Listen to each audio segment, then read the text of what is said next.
Hi అండి, welcome to Kumari vlogs. ఈరోజు మన వీడియో వచ్చేసి కద్దుక్క కీర్ అండి. దీన్ని తయారు చేసే ప్రాసెస్ ఇదిగోండి. ఇలా ఆనపకాయని తీసుకున్నానండి. నేను ఆనపకాయలో సగం తీసుకున్నాను. ఈ సగం పైన పొట్టంతా తీసేసుకోవాలండి. తీసుకున్న తర్వాత ఇగో దీన్ని ఇలా మనకి తురుముకునేది ఉంటుంది కదండి, అది తీసుకుని ఇలా తురుముకోవాలండి.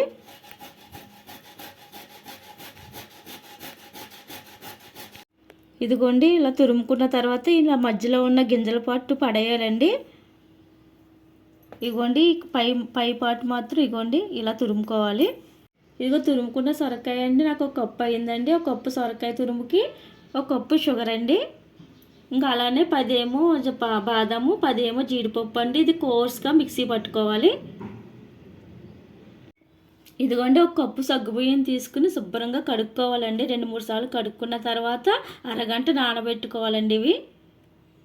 ఇదిగోండి, ఒక కప్పు సొరకాయ తురుము తీసుకున్నాం కదండి మనం. ఒక కప్పు సొరకాయ తురుముకండి లీటర్ పాలు తీసుకోవాలి. ఇదిగోండి లీటర్ పాలని మనం బాగా మరిగించుకోవాలండి ఇవి. ఇదిగోండి, స్టవ్ పైన గిన్నె పెట్టుకుని 2 స్పూన్లు నెయ్యి వేసుకోవాలండి. ఇదిగోండి, ఇప్పుడు ఈ సొరకాయ తురుముని నెయ్యిలో వేసుకోవాలి. ఇదిగోండి, ఇది పచ్చివాసన పోయేంత వరకు ఫ్రై చేసుకోవాలండి.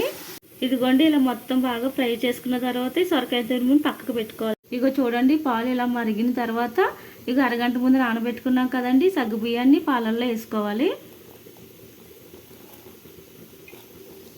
ఇదిగోండి, ఇలా సగ్గు బియ్యం వేసుకున్న తర్వాత ఇక 15 నిమిషాలు ఈ సగ్గు బియ్యాన్ని ఉడికించుకోవాలండి.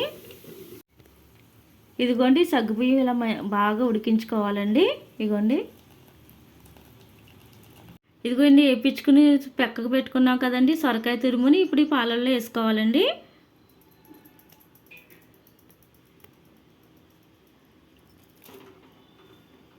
ఇదిగోండి, ఇప్పుడు ఇందులోకి మనం జీడిపప్పు బాదం మిక్సీ పట్టుకున్నాం కదండి కోర్స్గా, ఇది ఇప్పుడు పాలల్లోకి వేసుకోవాలండి. ఇప్పుడు ఈ మొత్తం అన్నీ ఇలా ఒకసారి కలుపుకొని ఒక 5 నిమిషాలు ఉడికించుకోవాలండి. ఇదిగోండి, స్టవ్ పైన ఒక గిన్నె పెట్టుకుని అందులో 2 స్పూన్లు నెయ్యి వేసుకోవాలండి. ఇక తర్వాత మనకు నచ్చిన డ్రై ఫ్రూట్స్ ఇలా నేతిలో వేయించుకోవాలండి. ఇదిగోండి, ఇలా మొత్తం ఫ్రై చేసుకుని పక్కకు పెట్టుకోవాలండి. ఇదిగోండి, పాలన్నీ ఇలా దగ్గర పడిన తర్వాత ఇక మనం కప్పు షుగర్ తీసుకున్నాం కదండి, ఇది మనం పాలల్లో వేసుకోవాలి. ఇదిగోండి, ఇప్పుడు ఇందులోకి ఒక 1/2 స్పూన్ ఎలాచీ పౌడర్ వేసుకోవాలండి.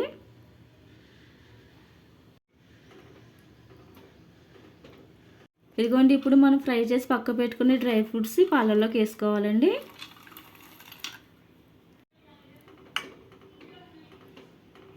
ఇదిగోండి, కీర్లోకి చాలామంది గ్రీన్ ఫుడ్ కలర్ వేసుకుంటారండి. నేనైతే వేయట్లేదండి, అది మీ ఇష్టం అండి, మీరు కావాలంటే వేసుకోవచ్చు. ఇదిగోండి, కీర్ ఇలా మనకి దగ్గర పడిపోయింది కదండి, ఇంకా స్టవ్ ఆపేసుకోవాలి. ఇదిగోండి, స్టవ్ ఆపేసుకున్న తర్వాత ఈ కీర్లోకి మనం ఒక స్పూన్ నెయ్యి వేసుకోవాలండి. ఈ కీర్లో ఎంత నెయ్యి వేసుకుంటే అంత టేస్ట్ అండి. అంతేనండి, టేస్టీ కద్దుక్క కీర్ రెడీ.